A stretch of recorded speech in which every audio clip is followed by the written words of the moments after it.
Նարեկ Սամսոնյանին կալանքի տանելու որոշում է կայացրել Մասիս Մելքոնյանը, Մասիս Մելքոնյանի անունը իհարկե չգիտեմ տարիներ հետո որտեղ է գրվելու, բայց ինչ տարերով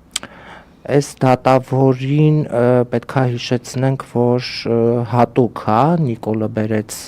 դատավոր նշանակեց։ Հանրապետություն կուսակցության անդամ էր Արամ Զավենի Սարգսյանի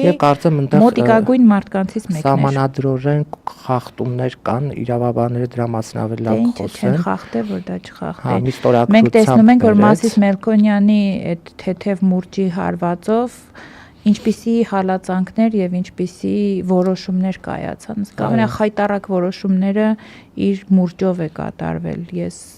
չեմ կարող հիմա բոլորը թվարկել, որտեվ շատ են։ Այսինքն առաջի այդ բանը էլի ազդակը կալանքի այդ բանը ինքն էր տալիս, իսկ Վազգեն Սաղաթելյանին Ռոման Սմբատյան, այսինքն այս դատավորների անունները պետք է միշտ հիշենք եւ որոշ առումով հանրային պարսավանքը կարծես մեր օրերում աշխատում է եւ այս պարագայում նաեւ պետք է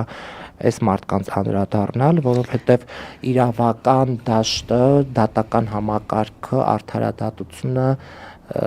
իդեպ հիշում ես, նախորդ մի քանի օր առաջ էր կարծեմ այդ իրանց քննարկումների ժամանակ հենց Նիկոլը արդարադատությունից բողոքում էր։ Հա մենք իհարկե չենք հասկանա երբեք այդ քաղաքականությունը ինչ անուն ունի, երբ որ երկրի ղեկավարը հայտարարում է, որ կառավարությունը այդ ես եմ, բայց չգիտես ինչու ոգևորում եւ այսպես հանրային կերպով փորձում է հայտարարել, որ կառավարությունը աջակցում է այն հոգևորականներին, ովքեր կմիանան տիրադավ այդ եպիսկոպոսներին, այսինքն ինքը մի կողմից ասում է, որ կառավարությունը,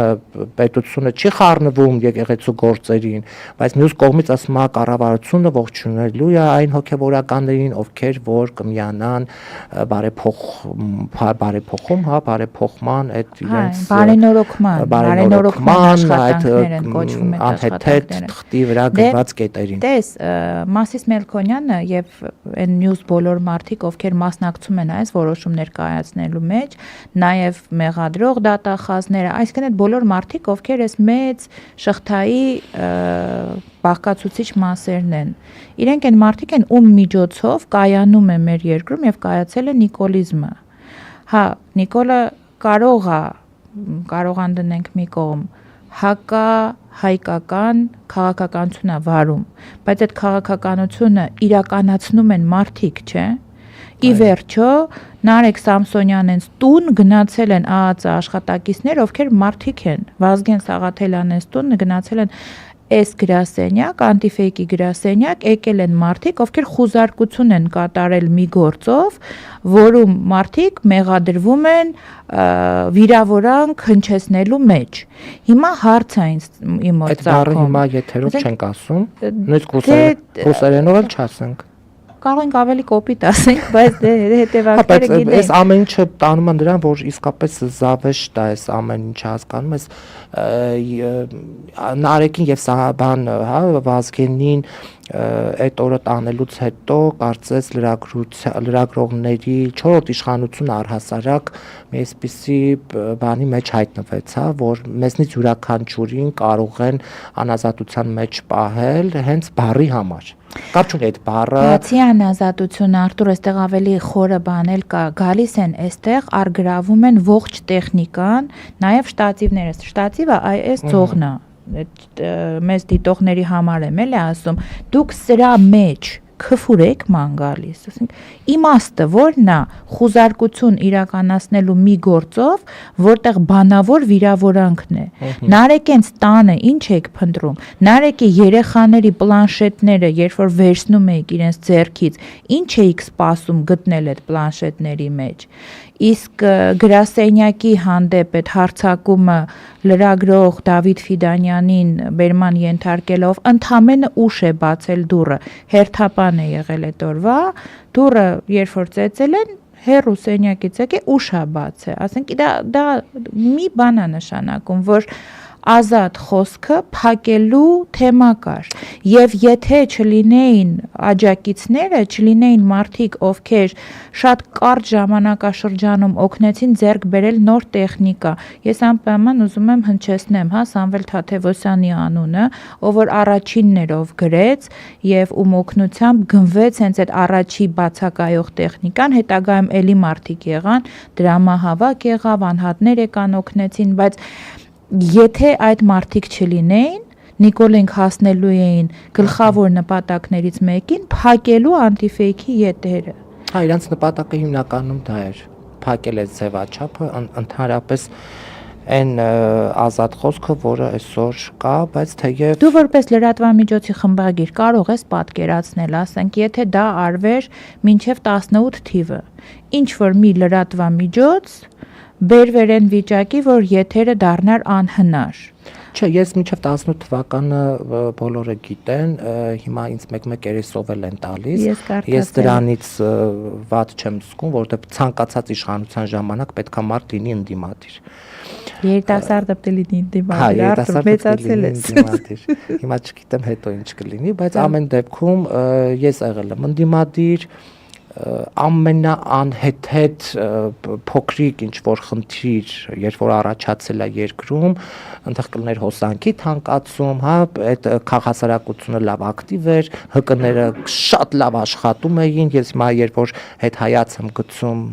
ու հասկանում եմ, ուզում եմ հասկանամ այդ ոնց էր լինում, որ մեկ, հա, այսպես զարկ լինում էր եւ հավաքվում էին մարդիկ, հիմա հասկանում եմ, որ ՀԿ-ները շատ լավ էին աշխատում, ֆինանսավորում ունեին։ Եվ այո, այդ ֆինանսները գալիս էր, մենք էլ որպես այդպես հիմա ասեմ գլխականակ կարող է իմ հետ նաեւ շատերը վիրավորվեն, բան անեն, բայց կար այդ բողոքները եւ ես այն ժամանակ ասում եի կայուն ծանր է երկիրը, հա, բայց հիմա ասենք նույնիսկ անվանում չես կարող տալ, հա, այս ազգակործանի խայտարակ ծրագրերը, որը քիչ, հա, բոլոր ոլորտներում իրագործեց, հասավ պիկին, հիմա արդեն եկեղեցին է, միակ ինստիտուտն է մնացել։ Այդ շրջանում, երբ որ դու եղել ես ընդդիմադիր, ես եղել եմ Եվրոպայի խորհրդում մեր պատվիրակության անդամ։ Ու ես եմ պատասխան տվել այդ քաղաքասարակության բարձրացրած ամեն մի բողոքի համար։ Ամեն մի այն ամենաչնչին բողոքը ամենաբարձր մակարդակով Եվրոպայի խորհրդի խորհրդարանական վեաժողովի բյուրոն փոքր կազմով քննարկել է, բերել է պլենար նիստին, եկել են դիտորդներ, եկել են զեկուցողներ, այսինքն այն ամենաթեթև չնչին բանը խորին ուշադրությամբ քննվել է։ Իսկ այսօր լրագրող Կորյուն Սիմոնյանը իր մոտ նշել էր, ես կարդացի, ԵՄ-ի դեսպանը պատասխանել է իր բարձրացրած սուր հարցերին, մեկը Նարեկի Հացադուլի եւ տղաների ձերբակալության մասին, քաղբանտարկյալների մասին, եկեղեցու հանդեպ վերաբերմունքի Միքայել Սրբազան, մյուս Սրբազաններ, Միքայել Սրբազանը արդեն ունի իր պատիժ չէ կրում, նախնական կալանավորված չէ, այլ ազատազրկված է, այդ բոլոր հարցերին ԵՄ-ի դեսպանը պատասխանել է շաբլոնկայով, մենք ուշադիր հետևում ենք, մենք նայում ենք, մենք տեղյակ ենք։ Հետո իսկ 18-ից առաջ այդ որ տենց ուշադիր նայում էիք ու մի ամբողջ մեծ աղմուկ էիք բարձրացնում, այդ ժամանակ աշխատանքի ձևը ուրիշ էր։ Այդ նույն ԵՄ-ի դեսպանը չէր, որ Սերժ Սարգսյանի վերընտրվելուց շնորհավորական ուղերձներ պահե, ես անձի նկատի չունեմ, հա, ես պաշտոնեի նկատի ունեմ։ Այսինքն ուզում եմ ասեմ, որ երկակի ստանդարտները եւ ուղղվածությունը պարզ ամենապարզագույն արտահայտումն ունեն մեր իրականության մեջ։ Եթե առաջ արևմտյան այս կազմակերպությունների, հա, միջազգային կազմակերպություն, գուցե եւ ռուսականի էլ, բայց այս կազմակերպությունների նպատակը եղել են հակաիշխանական ալիքներ բարձրացնելը, հիմա ճիշտ հակառակն է։ Իշխանություններին տրված է քարտ բլանշ, ինչ ուզում եք արեք, մենք ձեզ կպահենք։ Դե ԵՄ-ն աջակցությունն է ցուցաբերում։ Դե ԵՄ-ն հեսա ընտրություններին էլ է գալու։